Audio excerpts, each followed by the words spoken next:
Good morning, good afternoon, good evening, everyone, and welcome to How to Create Business Growth in the New Year. My name is Michelle Eisenberg, and I am a program assistant here at the Nasdaq Entrepreneurial Center.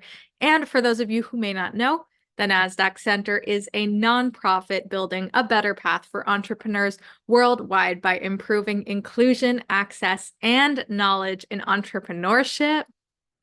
So as you will see in the chat in a moment, the Nasdaq Center provides programs, resources, and exceptional mentorship to entrepreneurs across all races, industries, and geographies. So definitely make sure to check out those links and resources in the chat. And then just a couple of housekeeping items before we get started. First, let us know where you are dialing in from in the chat. We always love to connect. And second, we are going to open up for live Q&A at the end of the event. So please make sure to submit your questions for us in that Q&A function at the bottom of your screen throughout the presentation, and we'll try our best to get to all of them. And of course, none of what we do could be possible at the center without all of the amazing support from our sponsors, including Nasdaq, Lehigh University, BMO, Airbnb, KPMG, Wilson Sonsini, Microsoft Entrepreneurship for Positive Impact, BPM, and HubSpot for Startups. We are humbled by their contributions and hope you are grateful too. And so before we get started, we always like to launch just a couple polls to step back, see how everyone's doing in the room today. This first one's going to ask, how are you feeling? Fearful, anxious, surviving, or optimistic? I'll give it just a couple moments here. Awesome. Welcome, everyone. Thank you. Thank you. All right. Going to go ahead and end this poll, share these results. All right, we got a mix here. Optimism coming in the lead, but definitely have feelings of surviving anxiety and fearfulness. Totally natural at the beginning of a new year. So hopefully we'll share some strategies that are helpful in terms of alleviating those feelings a bit. Gonna stop sharing this poll and launch our second poll. What is keeping you up at night? Finance, sales, marketing, scale, pivot, team, or surviving? And this one helps us just understand your current needs as an entrepreneur so we can make sure we are continuing to develop programming and resources that are relevant to all of you.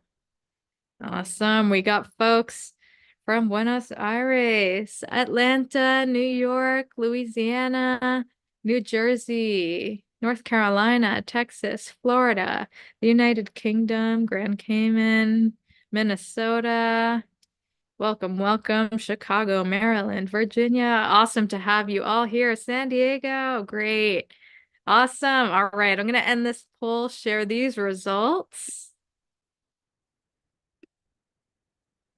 All right, finance and sales coming up in first, neck and neck, and we really have needs all across the board here as well. So thank you all for participating, super helpful. Gonna stop sharing this poll, and without any further delay, please join us in welcoming back our special guest, Ira M. Gostin, Vice President of Investor Relations at irlabs.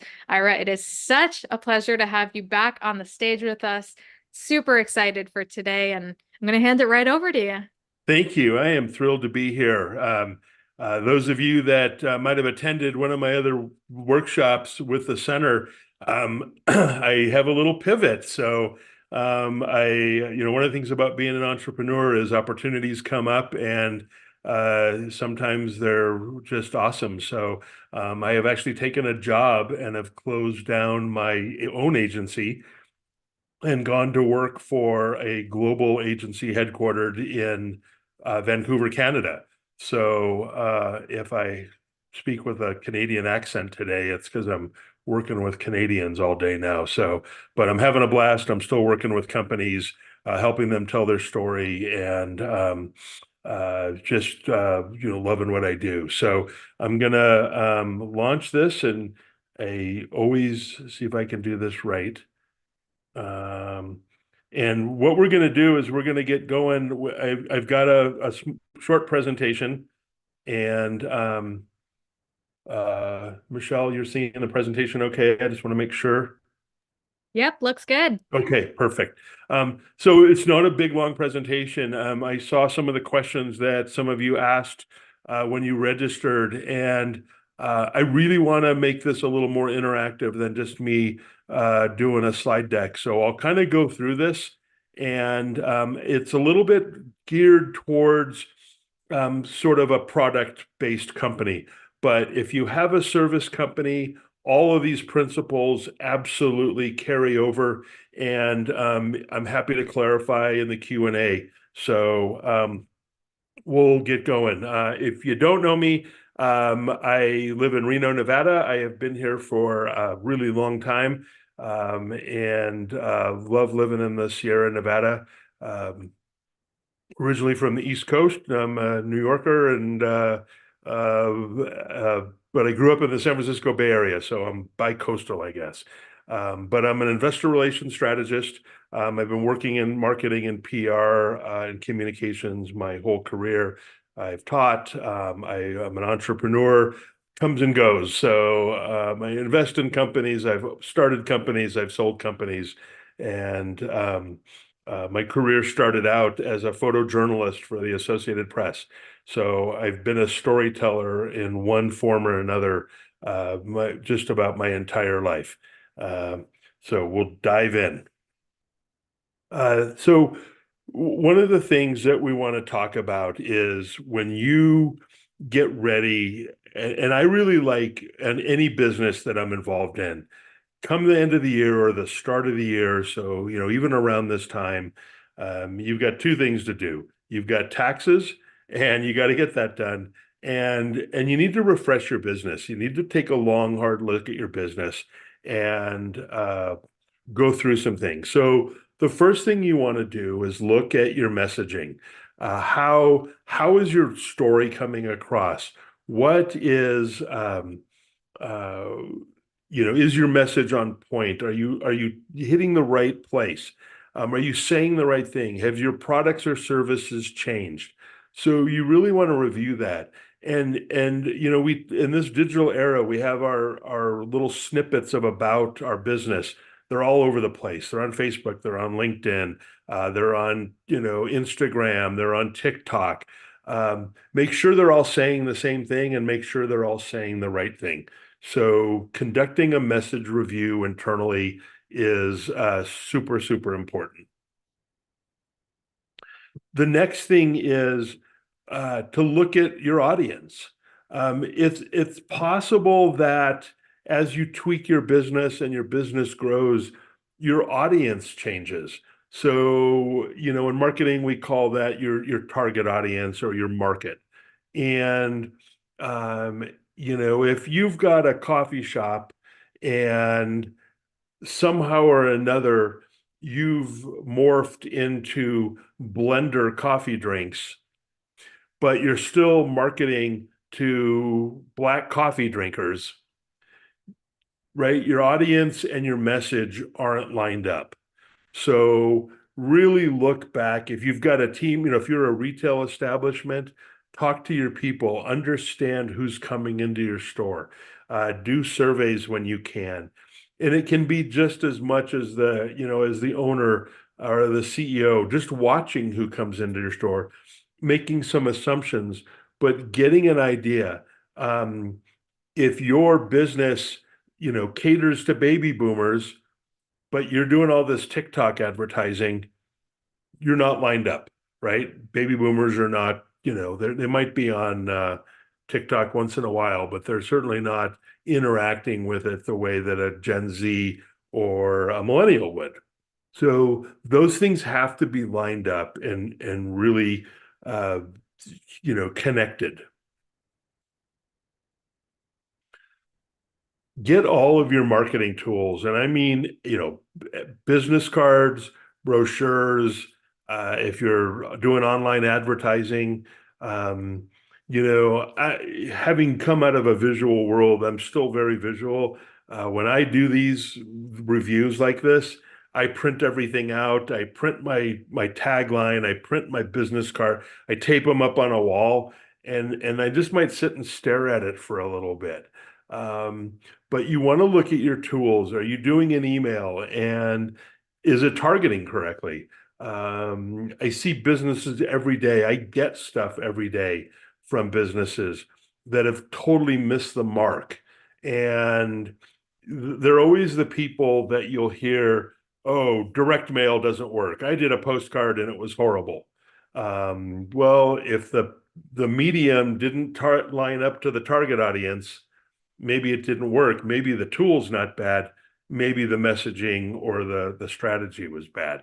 So look at all the things that you use in your business and really make sure that they're pointed all in the right direction. And you might have different audiences that have different tools. So that's something to consider as well.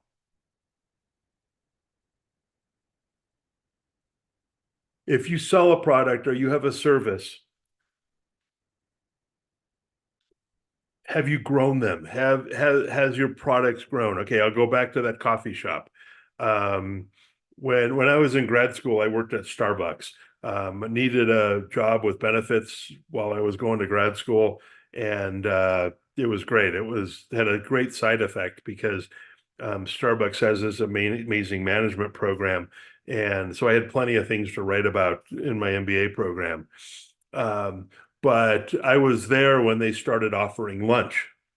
And they didn't really market corporate wise. They weren't doing advertising at the time. So they just sort of put the food sandwiches in the case and people saw them and like, oh, okay, I'll get a sandwich at Starbucks. Well, we spent $25, I think, on buttons and it just had the Starbucks logo and said got lunch question mark. And we were selling out sandwiches every day.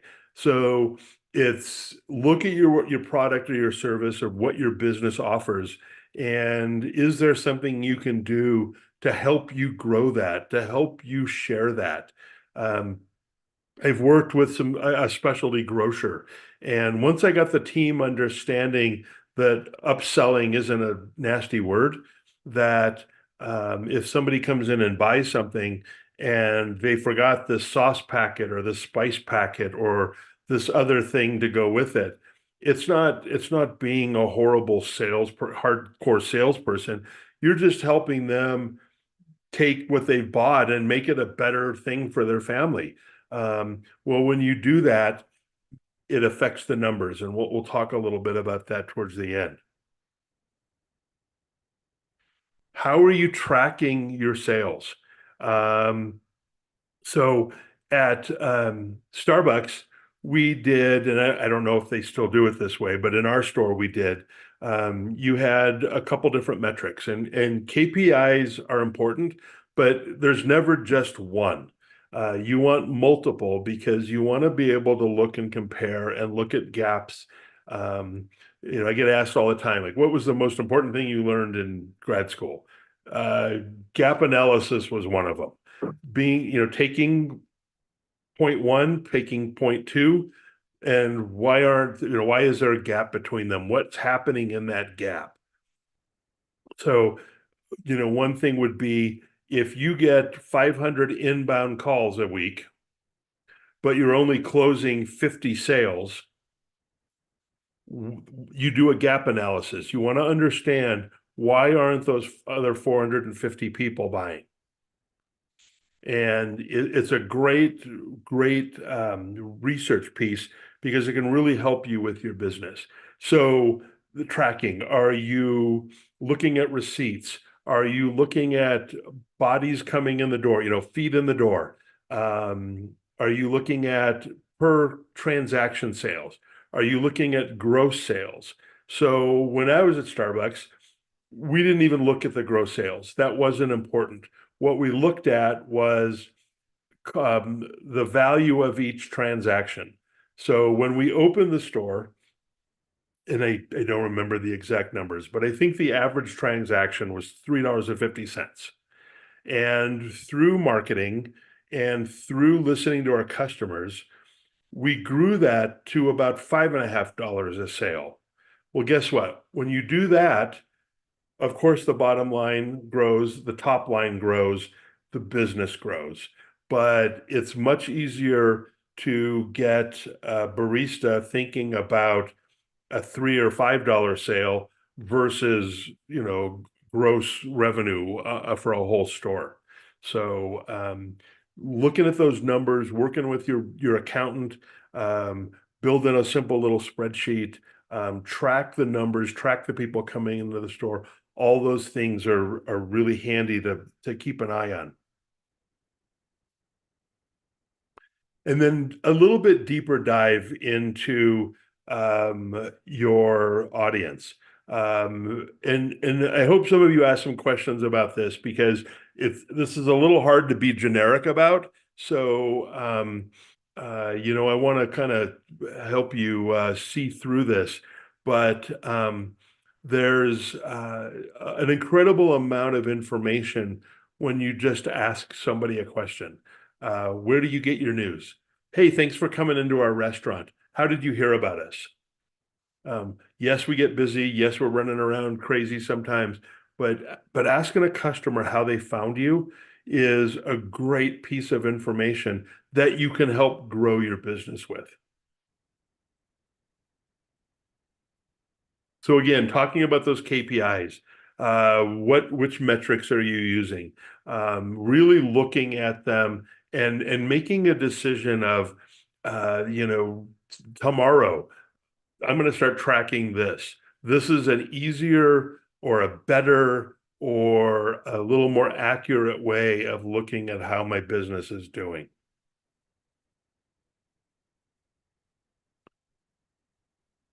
Building that brand loyalty is such a huge part of the overall marketing and growth. When and it depends on the store. If you have a franchise, your franchise has built the brand.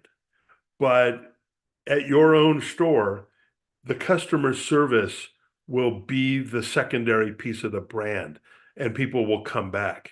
So, you don't want to be so far removed from your customers that you're not connected to them and they're not connected to your brand.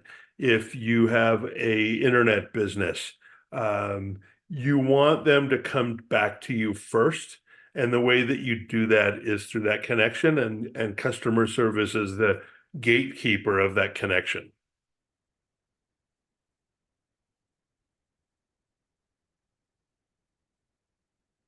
So those of you that heard me talk before, I'm always about the story, and make sure that your business, your company has a story that's worth telling, because that's how you're going to connect to people. So let's talk about real growth. These are things that you can start on to grow your business right now. And it's pretty generic as far as what kind of business, but I'm always amazed when I start working with a small business or a company and say, do you ask for referrals? And referral marketing, they like to call it the low-hanging fruit. If you can go back to the people that already believe in you and ask for a referral, you're already started off great. Is there something you can add? So again, the coffee shop, you've been serving coffee. Can you add something? Can you add pastries? Can you add coffee to take home? Are there partners that you can connect with? So let's say, again, I'll just use that coffee shop because it's easy. Let's say you have a little bakery, independent bakery in town. So you connect with them, and you both have a punch card for, buy 10 drinks or 10 pastries and you get one free. Can you partner together? Well, you sell their pastries. Um, do they sell coffee? Or maybe when you buy $20 worth of pastries, you get a free coffee. Create these affiliations and these connections with other small businesses. And it doesn't just have to be small business. You can certainly do it with a larger scale or a service business. Um, I know a couple attorneys that do small business, and they're connected to outfits that will set up your LLC. So they refer business back and forth to each other. But look for those opportunities. The direct referral that I spoke about at the beginning of this um, is the asking your customer, is there anyone that you can think of that could use our product, service, whatever? Um, Look for things like Yelp or online. There's different places where you can set and establish your business to receive that indirect referral where it's coming from somebody that you don't know. And I always end this list with this because I think we're overworked and we're understaffed, and we can all do better on customer service. Better customer service inspires growth. And if you're not thinking about customer service on a regular basis, you should be.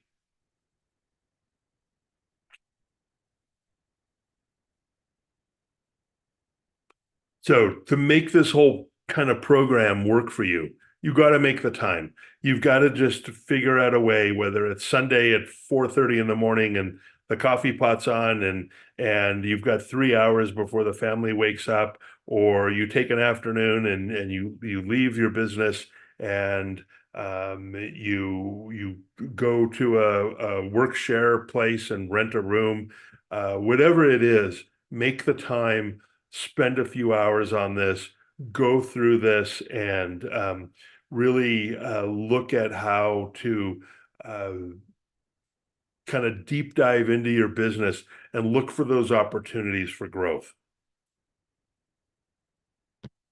And the way to do that, I've done these a bunch. I have a place. We have a place in Reno. The University of Nevada has called University of Nevada Reno Innovation Center, and I rent a room in there, and I put sticky notes up all over the wall and tape things up. And if I'm with a client, they come in and there's everything they've ever published or blogs or ads or anything, postcards are all taped up on the wall, and we go through them.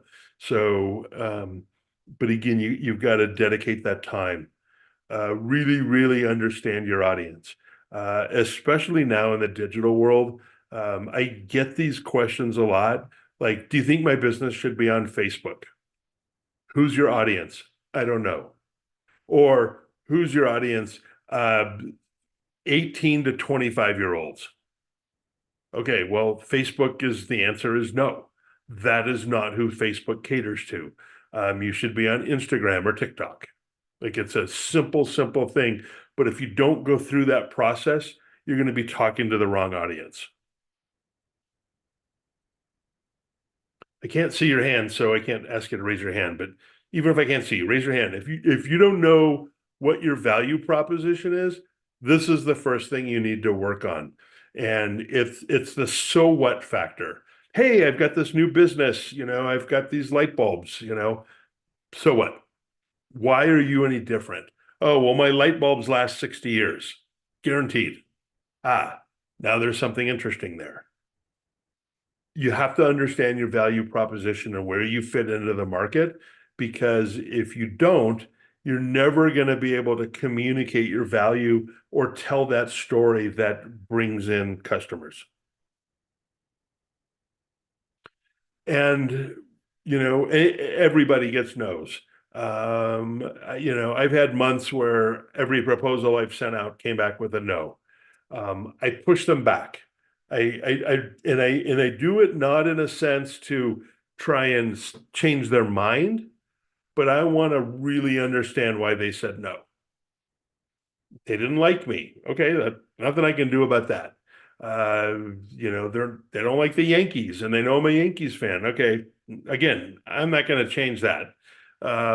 but it's like, well, we wanted more social media and less of this.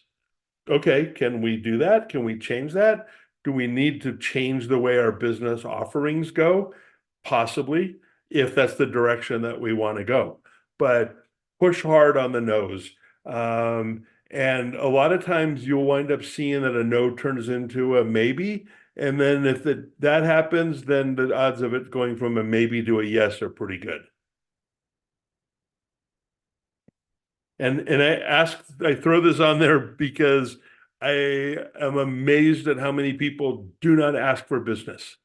So, as an example, somebody reaches out to me and has a question about something they read in an article that I wrote or in a workshop. And if I want their business, I need to ask them, I'd really like to put a proposal together for you and have your business because I think I can really help you, or, we can cater your event or whatever it is.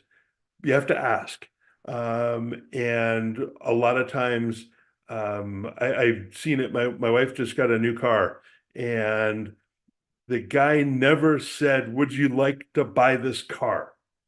And you have to do that. You have to close the sale. You don't have to be obnoxious about it, but you have to ask for the sale. This is just a nice graphic that kind of explains everything that I've been talking about. So, you can read it. But it's about knowing who you're talking to. What do they care about? The so what factor. What's your big idea? Um, Put that story together and then have a call to action for them to engage with you.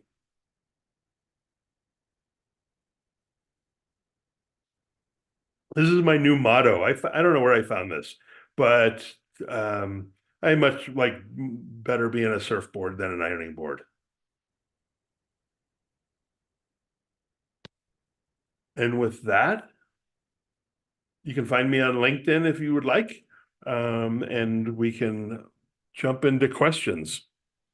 And I'm gonna Awesome. kill this and stop share, and I'm back. Perfect, Ira. That was awesome as usual. And love that these are really, evergreen strategies that entrepreneurs can, evaluations that they can conduct on an annual basis. So really, really great stuff in there.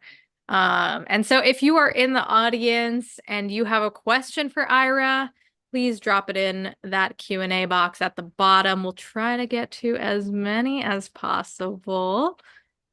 So just to start us off, you mentioned, strategic referrals. And so we have someone in the audience wondering,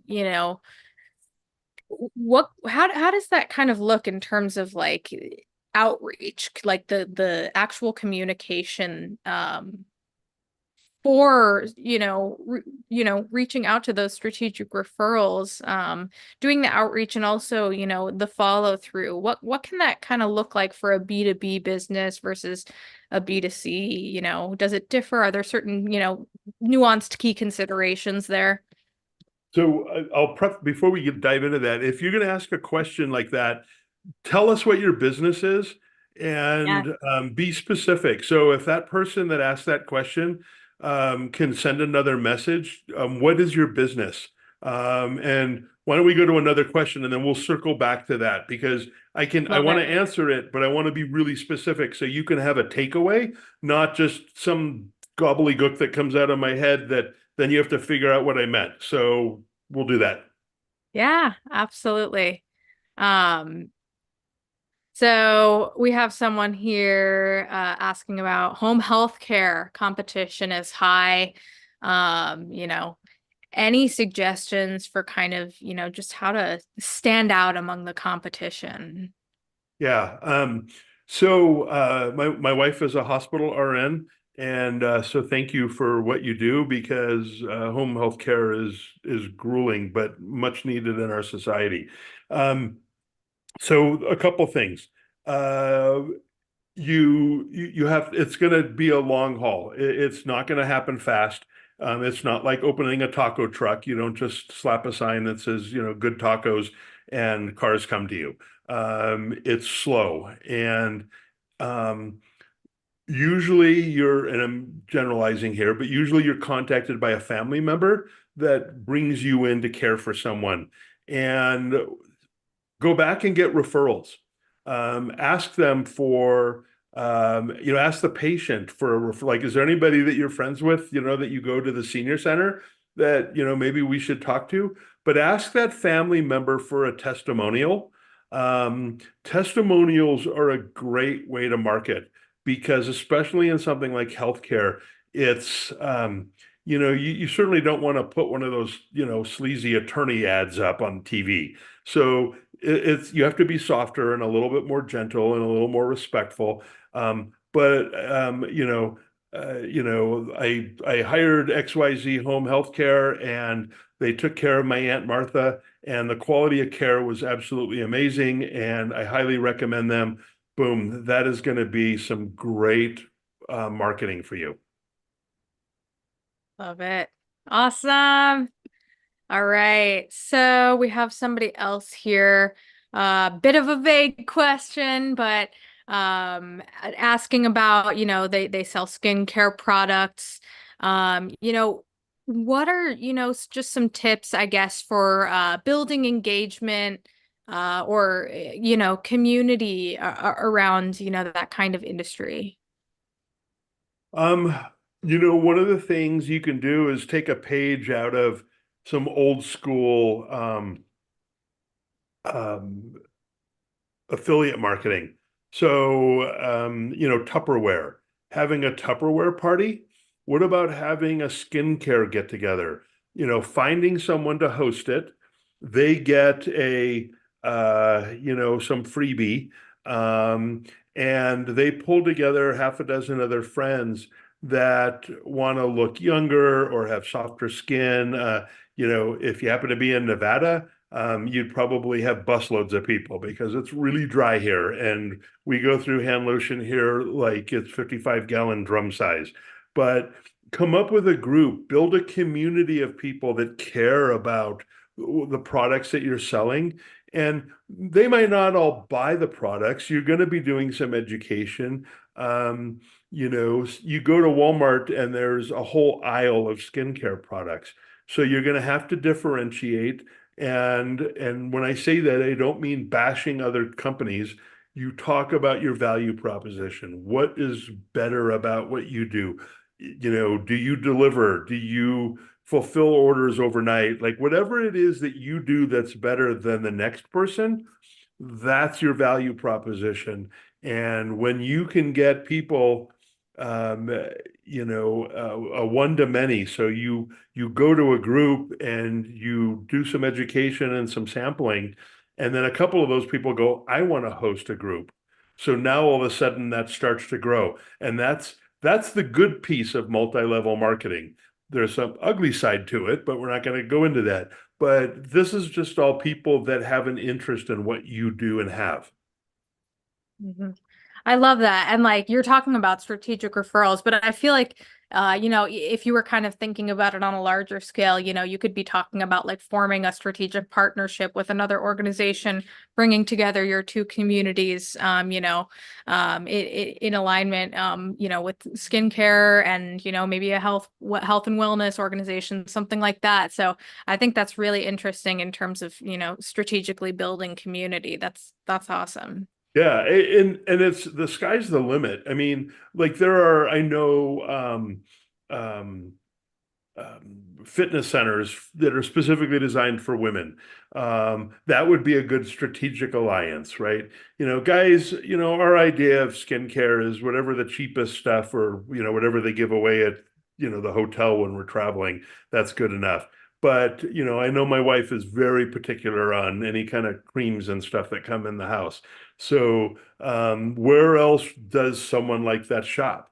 Um, you know, okay, so now the brain starts going, okay, so my wife, where does she get her scrubs? She goes to a uniform shop. The uniform shop is always full of nurses. nurses use skin cream and hand lotion because their hands get dried out from the scrub because there's alcohol in it. So maybe a good strategic alliance would be a uniform shop that specializes in scrubs because you've got a lot of female nurses coming in. All these things are always generalizing. Like you're always looking at an audience and kind of generalizing. But if that kind of thing costs you, you have to do a little counter card and they get a discount and a couple samples, is that better return than buying an ad in the yellow pages, which is maybe going to get you a 0.5% of return. So that's how you look at those things. Right. Love it. Did you hear Awesome. back from the first person yet? Let's see. I don't think so. I don't think we've heard Oh, back from them yet. Still waiting, but if you want to provide a little more details, happy to come back to you. Otherwise we'll keep going through these. We have someone here, in manufacturing, kind of wondering about, uh, best practices, with affiliate partners. So, this person is in the business of industrial brush cleaning supplies. They already, have kind of established channels for sales.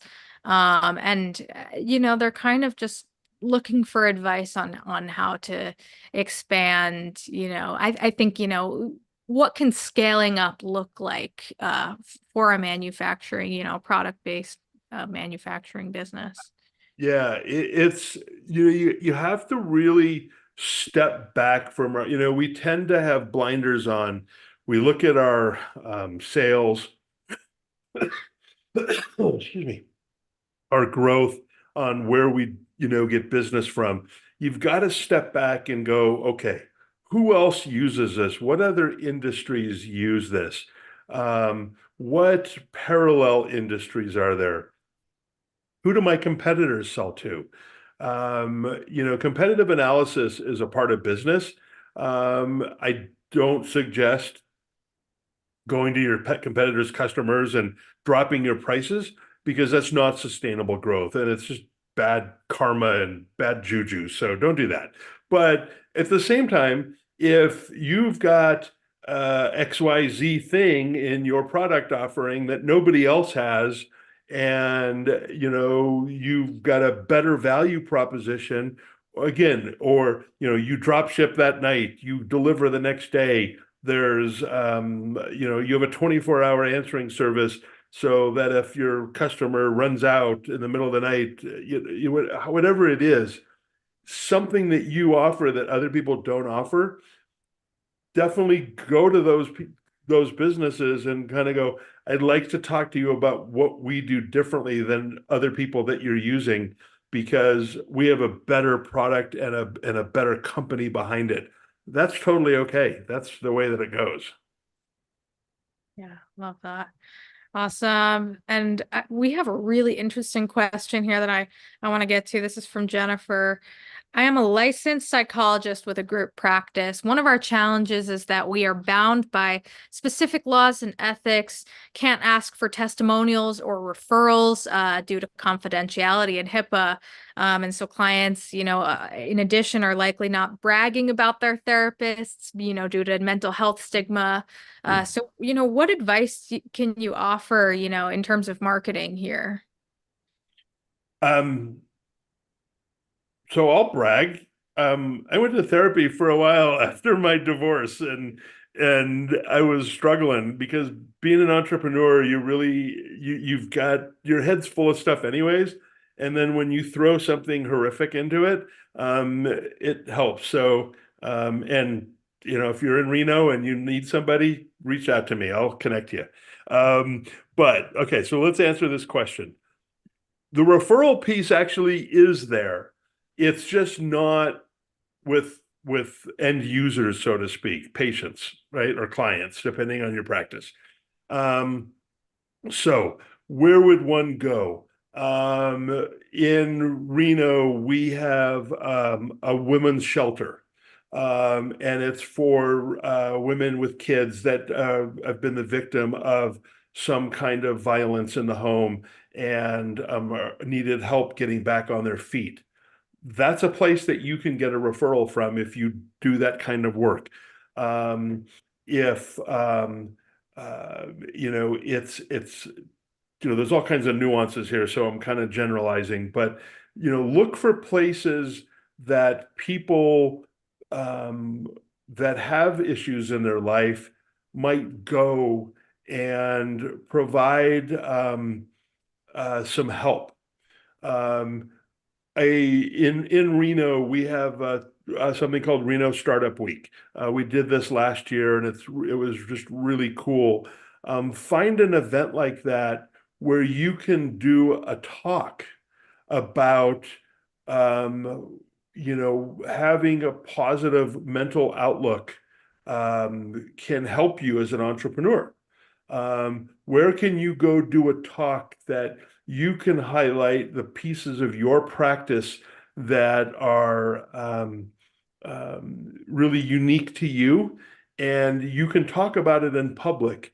And again, if you can do that and you can, or write an article in a local paper or a local business publication, then you do a little bit to chip away at that stigma, and you get to really, somebody will reach out to you because they need that help, and that's a great thing.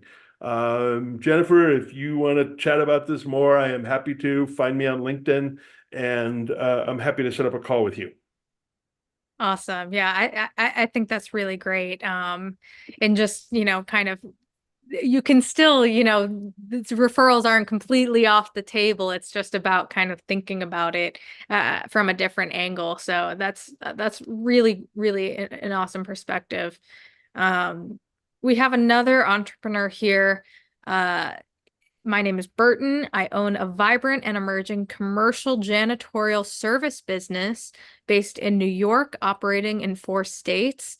Other than hiring a marketing company, what are some ways that, this entrepreneur can potentially, not just kind of do the outreach, but like really get in touch and have conversations with the property managers that they need to get in touch with to do the work that they do.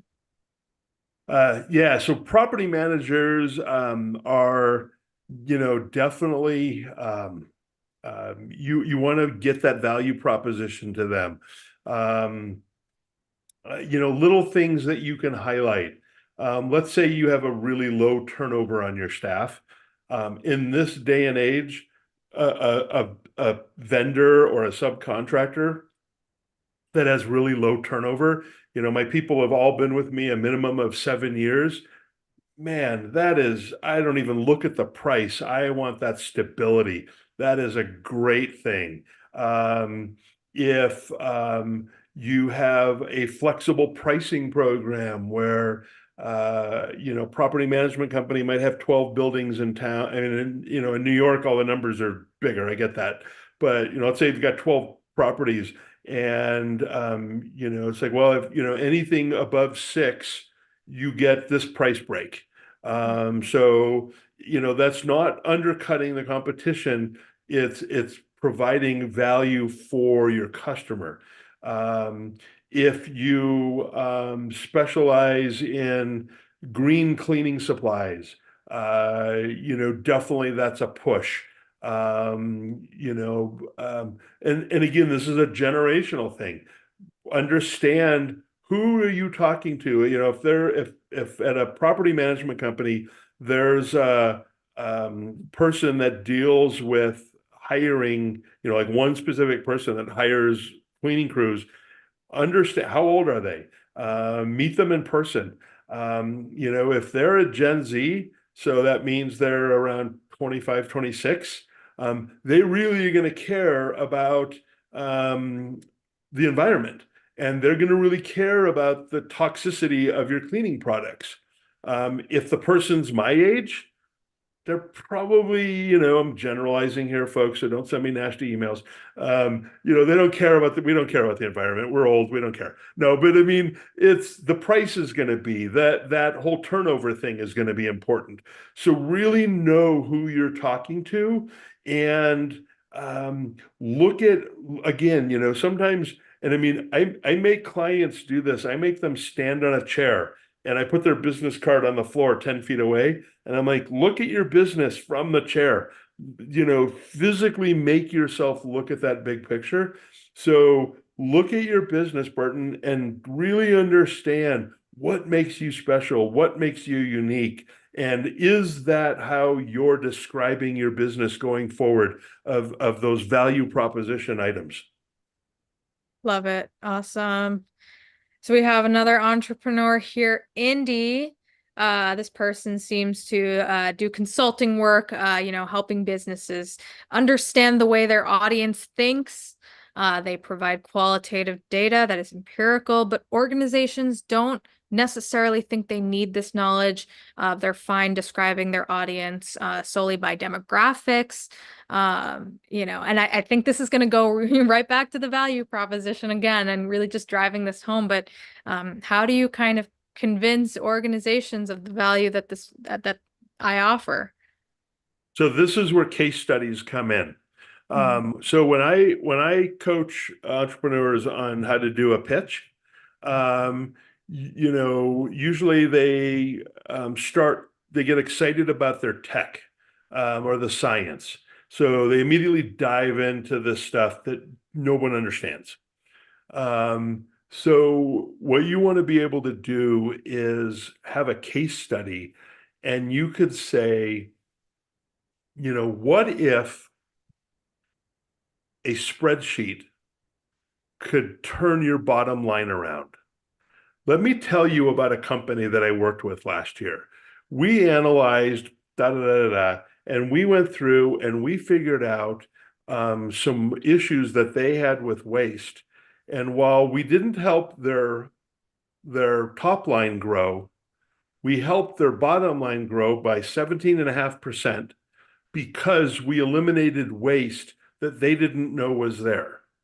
Hmm. Now and then, have that in a printed out, hopefully the client will let you use that in, their logo. Case studies are very, very powerful if you introduce them properly.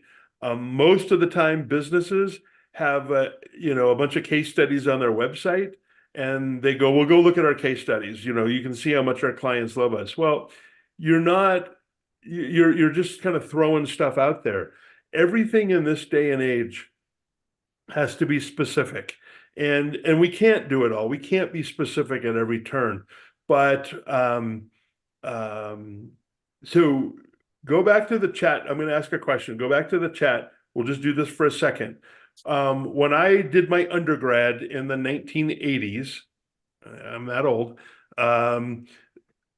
It took 7 times for a brand to make an impression. What do you guys think that number is now? How many times do you have to see a brand before it makes an impression on your brain? 15, 14, 1 to 2, 7, 5, 7, 5, 24. Yeah, it's 5,000 people. 5,000 brand impressions in the 21st century. So when you put an ad, that one-time ad in the local newspaper, and then you're sitting at home waiting for the phone to ring, that's exactly what you're going to be doing, is sitting waiting for the phone to ring. You have to put your brand out there. You have to get out there and push that forward. And I totally forgot the question, and I'm got lost here. Kind of, just really convincing, your target audience of the value of what you offer when they don't necessarily know or realize that they could benefit from it. And that's the thing. So you've got to come up with and I talk about this when I talk about storytelling. You can't just throw something, 3 bullets on a sheet. You've got to tell a story. You've got to get into their brain. You've got to get that brain to release dopamine. You've got to get that person to care about your business, because when that happens, now they start being emotional about your brain. So when you can show, I help this company not go bankrupt, be dramatic. I mean, if you have the stats, be dramatic. I help this family have a roof over their head the next year because we saved their family business. Use that information. Love that. Yep. And that just goes back to like, talking to your customers, hearing their stories. And that's really going to be like some of the most valuable information that you will receive, in terms of, just Oh, understanding the value of what you offer. yeah. Before you go into the next thing, I'll give you one more Yeah. little stat that goes with the brand impressions. Um, a study was just done last year, and for younger Gen X's and Gen Z's, their attention span to digital media is 47 seconds. So if you are on a podcast and you're like, well, when I was 17, I invented this technology and it's taken me 43 years to blah, blah, blah, blah, blah, blah, blah, gone completely out the window. And I have this product and this is how it's going to save your life, or this is how it's going to make your life better, or this is how my service is going to give you free time back. When you're talking to other entrepreneurs or business owners, money is not the motivating factor. Time off is. So when I talk to, go back to that, I told you about a specialty grocer where we were kind of increasing the sales per transaction, just like we did at Starbucks. It wasn't, hey, you're going to make more money if you do it my way. It's, I am going to give you a day off a week that you didn't have before because we are going to grow the revenue. That's awesome. Really impactful. I love it. All right. I think we have time for one more, and I like this one. This is Dina from, excuse me, Dina from Plant Share, matching service for users who want to share homegrown plants with each other. Analysis of online traffic kind of indicates a younger target audience, whereas, engagement at in-person convenings indicates an older target market. And so I think this person is really wondering like how to determine where the growth opportunity is there if they don't want to like spread themselves thin necessarily with the resources that they currently have. Whoa, this one's complicated. I'm curious. So a couple things off the top of my head. You gotta answer that so what right away. And I mean, I love my plants. I'm not sure that I'm going to let them go to somebody else's house for a play day. This is an interesting business proposition. So you have to really, really understand who your audience is. I am thinking that this is a younger audience. We're probably talking about millennials and Gen Z. And um, I'm definitely interested to hear more about that, but I think you need to really, really understand your audience, and then you have to get to that so what. Um, this is complex. So get big pieces of poster board and Sharpies and sticky notes and write your marketing messages and hang it up on the wall and let it sit for a day and live with it and think about what you're offering somebody and how you make. I'm assuming there's going to be an app that you can then connect with other plant parents and um, you're just going to have to spend a lot of time on the messaging, because if the messaging isn't just absolutely targeted, it's going to miss its mark and you're not going to be successful. But understand your audience, understand what they want, and you will thrive. That's awesome. Love it. Ira, this has been such an incredible conversation. Really, really helpful insights. If you had just one key takeaway or piece of wisdom that you wanted to leave with the audience regarding growth in the new year, what would that be? Don't be an ironing board. Be a surfboard. Like it's just you have to have fun with this. If it becomes a grind, I mean that's the fun answer. The The technical answer is understand your audience. You have to understand who buys what you do or sell, because if you don't, you are going to just talk over their head or around them, and they're not going to receive your message properly. So if you're talking to one audience, but the audience that buys is a different audience. And again, I'll use that Facebook example. If you are targeting 38 to 55-year-old women, Facebook is your place. That is your center of universe, and you are going to thrive all day long. If you are targeting 18-year-olds, not going to happen. Like, it's just not there. They have Facebook, but they have Facebook so that their parents can see what they're doing, because it's curated to their parents know exactly what their life is like while they're at college. So there's pictures of them in the library, and they're all doing pictures of each other, but it's all curated. It's not real. So be on TikTok. Like, if that's your audience, you got to be on TikTok. 47% of 18 to 23-year-olds get their news every day off of TikTok. Wow. That's where things are changing. So understand your audience. Love it. Ira, it's always a pleasure. Thank you so much for just providing Thank you for incredible having me. insights. Such an awesome overview. And to our audience, we would love for you to join us again for upcoming webinars, which you can view using that link that's going to be posted in the chat. And thank you all so much for joining us today. We look forward to welcoming you back online with us soon.